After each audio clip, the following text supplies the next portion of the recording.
শুধু পরিশ্রম করলে গাধাও ধনী হতো, তাহলে কেন লাখো মানুষ সারা জীবন খেটেও গরিব থাকে? কারণ ধনী হতে শুধু পরিশ্রম নয়, প্রয়োজন সঠিক চিন্তাধারা। গ্রামের সহজ সরল মানুষগুলো একটা কথা খুব বিশ্বাস করে, যত বেশি খাটবি তত বেশি টাকা আয় হবে। কিন্তু একটা প্রশ্নের উত্তর কেউ দেয় না, যদি শুধু পরিশ্রমেই মানুষ ধনী হতো তাহলে সবচেয়ে ধনী মানুষ হতো রিকশাওয়ালা, কৃষক আর দিনমজুর। কারণ তারা সকালে ঘর থেকে বের হয়, রাতে ক্লান্ত শরীর নিয়ে ফিরে আসে, তবুও মাস শেষে অভাব যায় না। তাহলে কেন বাস্তবে দেখা যায় কেউ সারা জীবন খেটে শুধু টিকে থাকে আর কেউ কম পরিশ্রম করেও ধনী হয়ে যায়? কারণ বাস্তব পৃথিবীতে শুধু পরিশ্রম না, সঠিক চিন্তাধারা মানুষকে ধনী বানায়। আজকের গল্পটা খুব সাধারণ একটা গল্প, কিন্তু শেষ পর্যন্ত দেখলে হয়তো আপনি জীবনের সবচেয়ে বড় সত্যটা বুঝবেন। স্বাগতম এমডি বক্স বিডিতে। বান্দরবানের একটা ছোট্ট গ্রাম ছিল পাহাড়ের পাশে। সেই গ্রামে পানির খুব কষ্ট। পুরো গ্রামের মানুষকে পাহাড়ের উপরের ঝর্ণা থেকে পানি এনে ব্যবহার করতে হতো। গরমের দিনে অবস্থা আরও খারাপ হয়ে যেত। একদিন গ্রামের চেয়ারম্যান ঘোষণা দিল, যে যত বেশি পানি এনে দিতে পারবে তাকে প্রতি ড্রাম হিসেবে টাকা দেওয়া হবে। এই খবর শুনে গ্রামের দুই বন্ধু খুব খুশি হলো। তাদের নাম আসাদ আর নিশাদ। দুজনের পরিবারই গরিব, ঘরে অভাব, মায়ের ওষুধ কেনার টাকা নেই, বোনের স্কুল বন্ধ হবার উপক্রম। তারা ভাবল, এই কাজটাই আমাদের জীবন বদলে দেবে। আসাদের মানসিকতা ছিল শুধু কঠোর পরিশ্রম। পরদিন ভোরে আসাদ 2টা বড় ড্রাম নিয়ে পাহাড়ে উঠতে শুরু করলো। সকালে 4 বার, দুপুরে 3 বার, আবার বিকেলে, এভাবে সারা দিন শুধু পানি টানা। রোদে শরীর পুড়ে যেত, কাঁধে দাগ পড়ে গেল, হাতের চামড়া উঠে গেল। কিন্তু আসাদ খুশি ছিল, কারণ দিন শেষে তার হাতে টাকা আসতো। রাতে সে ক্লান্ত শরীরে ভাত খেয়ে ঘুমিয়ে পড়ত আর ভাবত, আরো বেশি খাটতে পারলে একদিন ধনী হয়ে যাব। গ্রামের মানুষও তাকে দেখে বলতো, এই ছেলেটা খুব পরিশ্রমী, একদিন অনেক বড় হবে।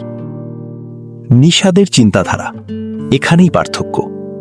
অন্যদিকে নিশাদ প্রথম কয়েকদিন পানি টানল, কিন্তু কয়েকদিন পর সে পাহাড়ের চূড়ায় বসে হাঁপাতে হাঁপাতে একটা কথা ভাবল, আমি যদি সারা জীবন এভাবেই ড্রাম টানি তাহলে আমি শুধু বাঁচব, কখনো বড় হতে পারবো না। এবং এখানেই 95% মানুষ ভুল করে। তারা শুধু আজকে টাকার জন্য দৌড়ায়, কিন্তু ভবিষ্যতের সিস্টেম তৈরি করে না। নিশাদ সিদ্ধান্ত নিল, সে শুধু পানি টানবে না, সে এমন একটা ব্যবস্থা তৈরি করবে যাতে পানি নিজেই গ্রামে আসে। নিশাদ তার আয়ের অর্ধেক দিয়ে কিছু পাইপ, লোহার যন্ত্র আর সরঞ্জাম কিনতে শুরু করলো। গ্রামের সবাই হাসতে লাগলো, পাগল হয়ে গেছে, কাজ বাদ দিয়ে খেলনা কিনছে, এইভাবে কেউ ধনী হয়? এমনকি আসাদও বলল, যত সময় এসব নষ্ট করছিস ততক্ষণে আমি 10 ড্রাম পানি এনে ফেলতাম। নিশাদ শুধু হেসেছিল, কারণ কিছু মানুষ বর্তমান দেখে আর কিছু মানুষ ভবিষ্যৎ দেখে। একদিন হঠাৎ নিশাদ কাজ বন্ধ করে দিল। গ্রামের সবাই ভাবল, শেষ, ও ব্যর্থ হয়েছে। কিন্তু তারা জানতো না, নিশাদ পাহাড়ের উপরে একটা জিনিস তৈরি করছে যেটা পুরো গ্রামের ভবিষ্যৎ বদলে দেবে। প্রায় 1 বছর পর আসাদের শরীর ভেঙে পড়েছে। এখন সে দিনে 10 বারের বেশি পানি আনতে পারে না। তার আয় অর্ধেক হয়ে গেছে। অন্যদিকে এক সকালে গ্রামের মানুষ অবাক হয়ে দেখল, পাহাড় থেকে সরাসরি গ্রাম পর্যন্ত একটি বড় পাইপ লাইন চলে এসেছে। নিশাদ একটা কল ঘুরালো আর পানি নিজে থেকেই ড্রামে ভরতে শুরু করলো। কোনো কাঁধে বোঝা নেই, কোনো পাহাড়ে ওঠা নেই, কোনো চিৎকার নেই। এখন পুরো গ্রাম নিশাদের পাইপলাইন ব্যবহার করে। সে যখন ঘুমায় তখনও তার আয় হয়, সে যখন বাড়িতে বসে থাকে তখনও টাকা আসে। পার্থক্যটা কোথায় ছিল জানেন? আসাদ বিক্রি করছিল তার সময়, আর নিশাদ তৈরি করেছিল একটি সিস্টেম। গরিব মানুষ সাধারণত নিজের শরীর দিয়ে আয় করে, ধনী মানুষ এমন কিছু তৈরি করে যেটা তার অনুপস্থিতিতেও আয় করে। এটাই পৃথিবীর সবচেয়ে বড় পার্থক্য। আমরা ছোটবেলা থেকেই শুনে আসছি, মন দিয়ে পড়াশোনা করো, একটা ভালো চাকরি জোগাড় করো আর হাড় ভাঙা খাটুনি খাটো।